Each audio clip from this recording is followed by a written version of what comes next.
Hey YouTubers, today I'm going to show you how to use a ring compressor tool for when you install your pistons in your cylinders. Here's the compressor tool that I have. It's made by Lyle in the US. Here are the features on it.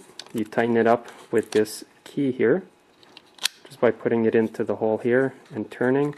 If you want to loosen the compressor tool, you simply press on this lever here and turn counterclockwise, and it will expand it. When you turn clockwise, it makes the hole smaller and compresses your rings. Let's say I was going to install this piston and rings in this cylinder here. First, what I would do is smother the rings and the cylinder with oil. You can use motor oil or transmission oil mixed with motor oil, it doesn't really matter.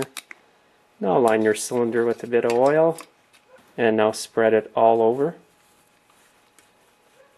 Now what you want to do is insert your piston with the rings inside your tool like that.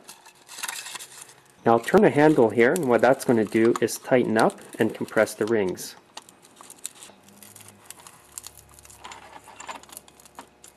Now you want to make sure that it's all even at the bottom here like that, all around the piston.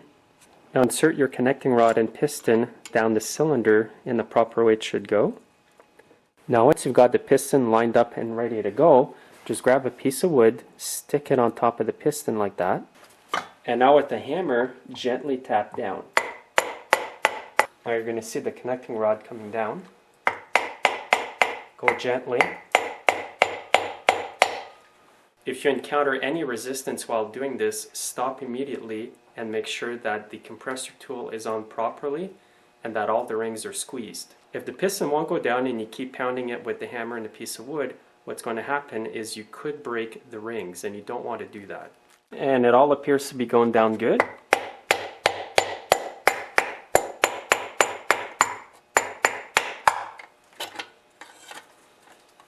And there it is. That's all there is to using this tool. It sure is a lot easier than squeezing all the rings with your fingers. I've done it like that before, but this is much better.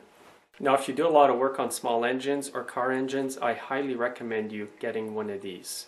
For what they cost, every mechanic should have one in their toolbox. Thanks for watching, and we'll see you next time.